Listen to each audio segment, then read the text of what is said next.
Bienvenue dans le chemin de l'âme, le podcast qui explore la sagesse ancestrale africaine, Congo, les mondes invisibles et les transformations intérieures. Je suis Angela, fondatrice de Maison à l'âme. Ici, nous marchons ensemble vers plus de clarté, de conscience et d'alignement. Respire, écoute et laisse ton âme te guider. Bonjour, bonsoir. Le monde est bruyant, il demande, il sollicite, il presse. Et parfois, tu sens ton énergie se dissoudre, ton calme intérieur se fragmente, ton corps se tend, ton esprit se disperse. Protéger ton énergie n'est pas un luxe, c'est une nécessité, une discipline douce, un acte de respect envers toi-même. Dans cet épisode, je t'invite à explorer comment créer des boucliers énergétiques, comment t'ancrer profondément et comment établir des habitudes sacrées qui te protègent. Donc de quoi est-ce qu'on parle aujourd'hui? Aujourd'hui, on parle du fait de protéger ton énergie dans un monde bruyant. Comment faire? Parce qu'à chaque fois, on me dit, mais Angela, comment tu fais pour être celle que tu es tout en étant dans un monde bruyant? En fait, tu vas l'écouter aujourd'hui. Installe-toi dans un espace sûr, calme, respire profondément et ouvre ton écoute intérieure. Aujourd'hui, on va vraiment parler de tout ce qu'il faut pour que tu puisses comprendre comment est-ce que tu peux protéger ton énergie. Là, ce n'est pas du tout. Alors là, je le précise, là, je ne vais pas vous partager des conseils. Anyway, commençons. Alors, comprendre les fuites énergétiques. Qu'est-ce que c'est, les fuites énergétiques? Ton énergie n'est pas illimitée. Ça, c'est important. Très important. L'énergie, ça coûte très cher. Et malheureusement, très peu de personnes le comprennent. Elle se dépense à chaque interaction, chaque pensée, chaque émotion non traitée. Très important, c'est-à-dire, bien que beaucoup de personnes se disent oui, mais tout est illimité, les énergies, mais ça, en fait, ce sont des théories. Parce que, je donne un exemple. Si par exemple, on arrête de dormir et que ça fait 1 semaine, 2 semaines, 3 semaines, je ne sais même pas s'il y a des gens qui arrivent à tenir jusqu'à plus que ça. Si on arrête de dormir, en fait, c'est compliqué. Parce qu'au bout d'un moment, en fait, on va avoir sommeil, on voudra dormir. C'est pareil comme lorsque certaines personnes ont des micro-nuits de sommeil. Ah, mais j'ai dormi 2-3 heures pendant 1 semaine. Mais en fait, au bout d'un moment, le corps, il pète un câble. Là, c'est la même chose. Une énergie n'est pas illimitée. Plus tu vas nourrir ton énergie, plus justement, il va se régénérer. Ce qui fait que certaines sources de perte d'énergie sont évidentes. Ça, il n'y a aucune discussion. Les conflits, les relations épuisantes, le stress constant, etc., etc. Mais il y a d'autres aussi qui sont encore plus subtiles. Les notifications permanentes, la comparaison sur les réseaux sociaux, les environnements bruyants ou désalignés. Voilà, ça c'est des petits détails du quotidien qu'on ne se rend pas toujours compte, mais qui sont là. Le plus souvent, tu ressens ces pertes comme de la fatigue, de la lourdeur ou une sensation de déchirement intérieur. Je t'invite à réécouter l'épisode 8 si ce n'est pas déjà fait pour comprendre cette notion de fatigue et de lourdeur émotionnelle. En fait, prendre conscience de ces fuites est le premier pas vers la protection. Si tu ne vois pas ce qui te vide, tu continueras à t'épuiser sans comprendre pourquoi. Et ça, c'est indispensable. C'est pourquoi il est nécessaire de s'ancrer, de revenir dans ton corps. L'ancrage est la clé pour ne pas se laisser emporter par le tumulte extérieur. Très important. S'ancrer, c'est quoi? S'ancrer, c'est tout simplement reconnecter son esprit à son corps, retrouver le calme au centre de soi et enfin stabiliser sa circulation d'énergie. Pratique simple, ce n'est pas complexe. L'idée, c'est pas non plus de te prendre la tête. Vous pouvez par exemple marcher, que ce soit pieds nus ou avec vos chaussures. Vous n'êtes pas obligé de vous la jouer hyper méga spirituelle. Moi, je marche pieds nus dans la forêt. Non, ce n'est pas obligé. Vous pouvez marcher avec vos chaussures. Comme ça, vous dites, tiens, je vais faire une petite balade. Ça permet justement de pouvoir s'ancrer. Voilà, ça permet de s'ancrer parce que dans tous les cas, les 5 éléments existent pour ça. Il y a l'air, il y a le feu, il y a la terre, j'ai oublié quoi d'autre. L'air, le feu, la terre et l'eau. Voilà, et les terres qui regroupent tous ces éléments-là, ce qui fait que juste le fait de marcher, ça permet déjà de se connecter à l'air, à la terre, ça permet de se connecter déjà à cette énergie et même à l'eau, je dirais, parce qu'au final, l'air, lorsqu'elle devient humide, ben, il y a de l'eau qui apparaît. Donc le but, c'est pas de vous faire une leçon sur ce sujet, mais l'idée, c'est vraiment de marcher, par exemple, de respirer profondément et surtout sentir le sol sous tes pieds, que tu aies des chaussures ou pas, tu le sens. Quand tu marches, tu sens le sol, c'est la même chose. Visualiser des racines qui partent de tes pieds et pénètrent la terre, par exemple. Respirer en synchronisant inspiration, expiration avec l'ancrage. Ça, c'est un exemple parmi tant d'autres. Il y a aussi la méditation, c'est-à-dire tu peux être chez toi, assis, allongé, bref, cuisiner, quoi que ce soit. Il y a des personnes qui méditent aussi en cuisinant. Tu choisis la forme de méditation. Mais en général, ce que je recommande lorsqu'on débute, c'est de pratiquer la méditation contemplative. Elle est très intéressante, la méditation contemplative, parce qu'elle permet de comprendre justement ce qui se passe et ça permet surtout de s'ancrer assez facilement pour revenir dans son corps et comprendre ses émotions et comprendre ce qui se passe. Le but, c'est vraiment de faire circuler cette énergie. Donc voilà un peu deux pratiques assez simples. Le fait soit de marcher pieds nus ou sinon de méditer en fonction des formes de méditation que tu préfères. Quand tu es ancré, ton énergie devient plus résistante. Tu peux rester présente même dans un environnement chaotique. Et ça, moi, je le vis au quotidien. Quand je dis que je le vis au quotidien, c'est pas chez moi. C'est-à-dire, c'est dans la vie de tous les jours. Lorsque l'on sort de chez soi, il ne faut pas se le mentir, on sort de chez soi, on se retrouve dans un environnement inconnu, on se retrouve dans le chaos. Parce qu'en soi, le chaos, c'est quoi? Le chaos, c'est quelque chose que l'on ne connaît pas forcément. Je m'explique. C'est pas parce que on est dans la rue et que la rue est calme que ça veut dire qu'il n'y a pas le chaos. On ne sait jamais. Voilà, c'est un peu ça. C'est-à-dire, une expérience peut arriver sans qu'on se rende compte. Et ça, c'est une réalité. Donc là, l'idée, c'est quoi? C'est de se créer des boucliers énergétiques pour se protéger sans se fermer. Créer un bouclier énergétique ne signifie pas se couper du monde. Ça, c'est une erreur que beaucoup de personnes font, surtout lorsqu'on commence à s'intéresser à la spiritualité. On se renferme, on est moins ouvert, etc. envers les autres et on se retrouve très souvent seul. Le but n'est pas de s'isoler, le but n'est pas d'être ermite. Même si, voilà, on est libre de faire ce qu'on veut, mais l'idée, c'est vraiment de définir des limites saines. Un bouclier peut être par exemple une visualisation d'une lumière protectrice autour de ton corps par exemple. Là c'est purement visuel. Voilà, ça c'est vraiment la visuelle. Ou alors une intention posée avant d'entrer dans une situation difficile. Je donne un exemple. Il y a un proche qui veut venir m'affronter pour pouvoir me crier dessus. Mais moi je vais tout de suite, je vais me dire une intention dans ma tête. On dit là, calme-toi. On dit là, ne réponds pas, écoute la personne. Voilà. On se calme, on écoute la personne et l'histoire passe. C'est ce qui m'est arrivé d'ailleurs il y a quelques jours.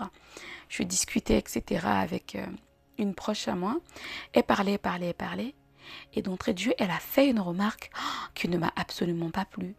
Et dans ma tête, j'étais en train de me dire, on dit là, tais-toi, chut, chut, chut, tais-toi, chut. Il y a eu une espèce de silence qui s'est installé. Il y avait un silence. Et quelques instants après, elle me dit, bon, ben, je te laisse. Hein. On se dit à plus tard. Bonne journée. Voilà. C'est-à-dire, en fait, je me suis protégée avant de rentrer dans une situation difficile. C'est-à-dire, la situation, elle était certes déjà là, mais derrière, je n'ai pas créé un conflit en répondant en fait aux remarques. Parce que si j'avais répondu aux remarques, ça allait créer ça allait créer toute une histoire. L'histoire, elle allait grossir. Elle allait devenir incontrôlable. Là, je ne dis pas de ne pas parler. C'est juste qu'il y a un temps pour tout. Il y a un temps pour parler et il y a un temps pour se taire. Et là, il était nécessaire que je me taise et que je laisse couler parce que parfois, ça ne sert à rien de vouloir se justifier. Parfois, il y a des situations qui ne nécessitent pas la justification. Et c'est là qu'on crée justement des boucliers énergétiques parce qu'en fait, on se protège sans se fermer. On a décidé de ne pas avoir de conflit parce que derrière, on veut, encore une fois, protéger son énergie pour ne pas l'utiliser bêtement. Parce que si on crie, si on s'énerve, si on est anxieux, si on est triste, ça nous prend de l'énergie. Voilà, donc le simple choix conscient de dire non ou de dire oui, ça aussi c'est un bouclier. Les boucliers sont souples, ils ne bloquent pas la vie, ils filtrent ce qui te nourrit de ce qui te vide. L'exemple même de ce que je viens d'expliquer. Voilà, c'est-à-dire j'ai décidé de me taire pour me nourrir, pour ne pas me vider. Parce que si j'avais répondu, il devait y avoir un clash. Et donc ça ne sert à rien d'avoir un clash, alors que derrière, je sais ce que je vaux et je sais qui je suis et je n'ai pas besoin de me justifier. Lorsqu'on commence à se justifier, c'est là qu'on commence à utiliser notre énergie. Et donc, qu'est-ce que je pourrais te recommander? C'est que je t'invite à imaginer ton énergie comme un cristal fragile mais lumineux. Chaque interaction doit venir nourrir sa brillance et non l'éteindre. C'est comme par exemple un mur blanc, tiens, ça vient de me venir là. Un mur blanc. Imagine, tu as des mains sales. C'est-à-dire par exemple, tu viens de cuisiner, tiens. Tu as cuisiné, tes mains sont sales et que tu as un mur blanc et que tu te retrouves à mettre tes mains sur ton mur. Qu'est-ce qui va se passer? Ton mur ne sera plus blanc, ton mur aura des taches de tes mains sales. C'est ça en fait. Ce qui fait que si tu ne veux pas avoir des taches de tes mains sales sur ton mur, qu'est-ce que tu fais en premier? Tu te laves les mains, tu les essuies et donc même si tes mains touchent ton mur restera blanc. Et c'est ça en fait lorsque on protège son énergie. Voilà. J'espère que cet exemple va te permettre d'y voir un peu plus clair. Parce que protéger son énergie, certes, ce n'est pas simple, mais c'est tout à fait possible. L'idée, c'est de créer ce qu'on appelle des limites envers soi et donc tout naturellement par rapport aux autres pour que ce soit beaucoup plus agréable à vivre. Et donc, il y a des habitudes à avoir et moi, j'appelle ça des rituels de protection qui vont te permettre de vivre ces différentes expériences. Parce que c'est bien beau de dire oh, « je protège mon énergie », etc. Mais il va falloir aussi savoir le faire. Parce que, ok, on protège notre énergie. Hein, l'idée, c'est ça. Hein, on veut protéger notre énergie dans un monde bruyant. Mais aussi, on veut savoir comment faire. Donc, quels sont les rituels? Pour protéger ton énergie, certaines routines deviennent sacrées. Voici quelques exemples. Se réveiller et respirer en pleine conscience. Et ça, je le répète, très peu de gens respirent comme il faut. Comment est-ce qu'on respire? Logiquement, quand on respire, on est censé avoir une inspiration et une expiration assez lente. Il y a des gens, quand ils respirent, ils n'inspirent pas, ils n'expirent pas. C'est-à-dire déjà que, je ne sais pas comment l'expliquer, mais ils sont en apnée. Voilà. Il y a des gens qui sont en apnée en permanence. Et le jour que ces personnes, et moi je suis passée par là il y a quelques années, c'était le cas. Et le jour lorsqu'on apprend vraiment à respirer, on se dit, ah ok, en fait c'est ça la respiration. Oui, c'est ça la respiration. Donc ce que je pourrais t'inviter à faire aussi, c'est de méditer, c'est de prier, c'est de te connecter chaque jour. Le but c'est vraiment de comprendre ce qui se passe. Parce que plus tu vas méditer, plus tu vas prier, plus tu vas te connecter au monde invisible, plus tu vas voir que tes idées sont claires et mieux justement tu vas respirer parce que ça fait partie de ça aussi. La méditation, la prière, la connexion permet de se rendre compte parce que très souvent lorsqu'on médite par exemple, il y a l'inspiration, l'expiration et donc ça permet vraiment de se réveiller et donc de respirer en conscience au quotidien à travers la méditation, la prière, la connexion, etc. etc. Ce que je t'invite à faire aussi pour protéger ton énergie, c'est de prendre des pauses régulières, loin des écrans et du bruit. C'est très important. Moi, par exemple, je ne suis pas tout le temps à côté de mon téléphone. Très, très important. Écrire tes émotions pour les libérer, par exemple. Tu peux aussi t'enregistrer.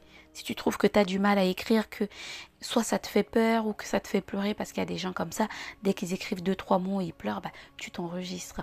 Parce que lorsque tu t'enregistres, en fait, tu as juste à ouvrir ta bouche et parler. Voilà, c'est vrai que c'est pas facile, mais tu as juste à faire ça. Et enfin, nourrir ton corps avec ce qu'il lui donne.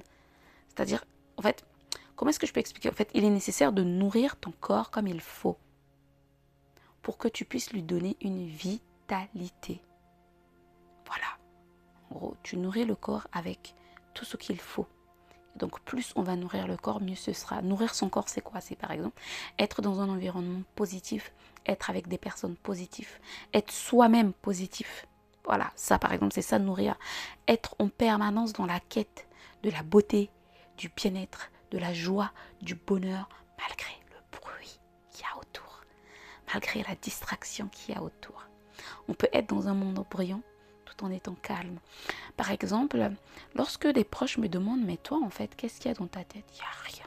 Dans ma tête, c'est le silence, sauf lorsque je vis des moments de panique, de stress, d'anxiété, mais c'est très rapide parce qu'après, il y a le silence qui s'invite. Ces habitudes ne sont pas des obligations, bien évidemment. Ce sont des alliés invisibles. Elles créent un espace sacré autour de toi, un espace où ton énergie peut se régénérer. Et ça, c'est très important parce que plus ton énergie va se régénérer, plus tu vas avoir justement cette protection de ton énergie. Avec le temps, ces gestes deviennent automatiques et donc tout naturellement, en fait, tu ne dépends plus du monde extérieur pour maintenir ton équilibre. Tu dépends de toi-même. Ce qui fait que, par exemple, dès que tu vis une expérience anxieuse, tu auras une solution. Tu vas dire, ah ben tiens, je vais méditer. Ah ben tiens, je vais écouter de la musique. Ah ben tiens, je vais en parler avec des proches. Parce que ça aussi, après, voilà, ça dépend quel proche. Il est nécessaire aussi de trouver les bonnes personnes qui peuvent nous accompagner dans ce genre d'expérience. Mais derrière, l'idée, c'est aussi de s'ouvrir aux autres. Ok, là j'ai un problème, comment est-ce que je peux m'ouvrir? Et là, on apprend aussi à cultiver la présence et le discernement. Protéger son énergie ne se limite pas à des rituels ou à des visualisations. Faut pas qu'on se le mente, hein. Honnêtement, non. C'est aussi observer ce qui te nourrit et ce qui te vide. Écouter tes ressentis au quotidien, reconnaître les situations, les lieux ou les personnes qui déclenchent une perte d'énergie. Vous voyez ce qu'on appelle les sangsues là. Les vampires énergétiques. C'est pour ça que je dis que c'est nécessaire aussi d'en parler autour de soi.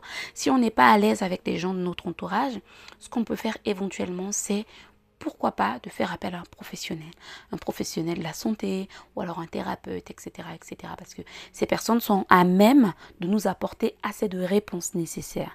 Parce qu'en fait, le discernement est la forme la plus subtile de protection. Il ne consiste pas à juger, mais à choisir consciemment où et avec qui tu investis ton énergie. Très très important. L'énergie n'est pas illimitée. Je répète, l'énergie n'est pas illimitée. Chaque moment devient un test d'alignement et chaque interaction devient une opportunité de respecter ton espace intérieur. Plus tu vas avoir justement ce discernement, plus tu vas être présent, plus tu vas te rendre compte de ce qui se passe autour de toi. Et ça, c'est indispensable. Et donc, tu observes ce qui se passe autour de toi. Tu écoutes tes ressentis et tu reconnais les situations qui déclenchent une perte d'énergie. Et donc, c'est là que tu sauras comment faire pour gérer tout ça, pour que ce soit harmonieux. Et donc, l'idée, c'est quoi? C'est de devenir gardien, gardienne de ton énergie. Tu n'as pas besoin de fuir le monde pour protéger ton énergie.